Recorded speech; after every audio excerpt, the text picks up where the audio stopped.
Warrant होने के बाद भी कैसे 55 सूटकेस लेकर विदेश भाग गया विजय माल्या, कैसे लगाया विजय माल्या ने देश को 9,000 करोड़ रुपयों का चूना और आज तक क्यों नहीं पकड़ा गया विजय माल्या, जानेंगे आज की वीडियो में। तो बने रहिए बिना स्किप किए आखिर तक, जरूर देखिए ये वीडियो। दोस्तों आज जानेंगे उस विजय माल्या की कहानी जिसने 9,000 करोड़ का कर्ज होने के बाद भी अरबों रुपए अपनी अय्याशी में उड़ा दिए। किंग ऑफ गुड टाइम कहे जाने वाले जिस विजय माल्या की पार्टी में कभी बॉलीवुड स्टार की लाइन लगी रहती थी, जिसकी कैलेंडर लॉन्च पार्टी में अरबों की दारू बहा दी जाती थी, कैसे उसने देश को 9,000 करोड़ का चूना लगा दिया। किंगफिशर और आईपीएल में रॉयल चैलेंजर बेंगलुरु टीम के मालिक विजय माल्या के बारे में तो आप जानते ही होंगे। विजय माल्या भारत की सबसे बड़ी लीकर कंपनी किंगफिशर का मालिक था। साल 2005 में विजय माल्या ने किंगफिशर के नाम से ही अपनी एयरलाइंस शुरू की। शुरुआती 2 साल में इस कंपनी ने अच्छा मुनाफा कमाया, लेकिन आने वाले सफर इसके लिए बहुत कठिन होने वाले थे। किंगफिशर एयरलाइंस में लगाया गया पैसा विजय माल्या का नहीं बल्कि 17 बैंकों से लिया गया 9,000 करोड़ रुपयों का कर्ज था।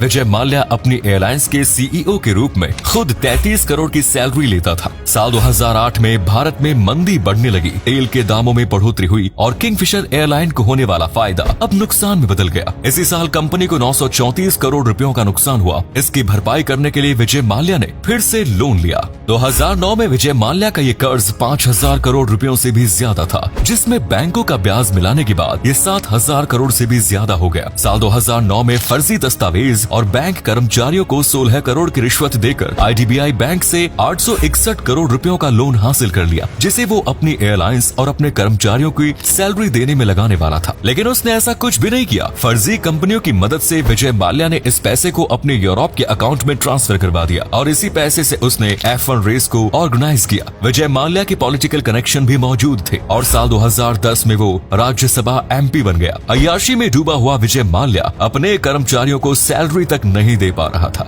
जबकि अपने 60th बर्थडे पर उसने स्पेन से सिंगर बुलाकर करोड़ों रुपए अपनी पार्टी में बहा दिए। इस पार्टी के बारे में RBI गवर्नर रघुराम राजन ने भी देश को मूर्ख बनाने की बात कही। सरकार ने भी विजय माल्या की लोन चुकाने में कुछ सुविधाएं प्रदान की, लेकिन वो सब फेल रही। साल 2011 में किंगफिशर एयरलाइंस का लाइसेंस रद्द हो गया और कंपनी बंद हो गई। जिन बैंकों से कर्ज लिया गया था उनका पैसा आज तक वसूल नहीं हुआ। विजय माल्या पर केस हुआ जिसकी सुनवाई सुप्रीम कोर्ट में चलती रही। बैंक पैसे वसूलने के लिए कोर्ट के चक्कर और उसके कर्मचारी सड़कों पर धरना देते रहे, लेकिन दोनों को कुछ भी हाथ नहीं लगा। सर पर 9,000 करोड़ का कर्ज होने के बाद भी विजय माल्या की रईसी कम नहीं हुई। वो लगातार अपनी ग्लैमरस जिंदगी जीता रहा। 3 मार्च 2016 को सुप्रीम कोर्ट में विजय माल्या पर सुनवाई होनी थी, लेकिन खबर आई कि विजय माल्या 2 मार्च को ही भारत से फरार हो चुका है। सीबीआई ने विजय माल्या पर लुकआउट नोटिस जारी किया था, यानी कि किसी भी एयरपोर्ट पर उसे देखते ही सीबीआई को इन्फॉर्म करना था। लेकिन रातों रात विजय माल्या पूरे देश को 9,000 करोड़ रुपयों का चूना लगाकर विदेश फरार हो चुका था। विजय माल्या अपने साथ 55 सूटकेस लेकर गया था। विजय माल्या जेट एयरवेज की फ्लाइट से लंदन भाग चुका था, जिसकी घोषणा 4 मार्च को विजय माल्या ने खुद कर दी। विजय माल्या के गोवा के विला को नीलाम करने से 73 करोड़ बैंक को मिले और जिस एयरलाइन को उसने 4,000 करोड़ रुपए बताकर लोन लिया, उससे बैंकों को 1 रुपए की वसूली नहीं हुई।